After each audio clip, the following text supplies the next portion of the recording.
ويوم يعض الظالم على يديه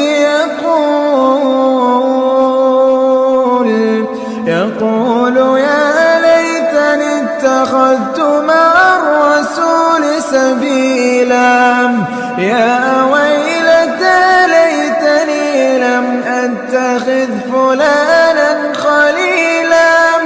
لقد أضلني عن الذكر بعد إذ جاءني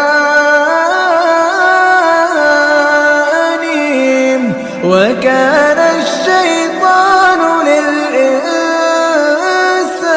خذولا ويوم يعض الظالم على يديه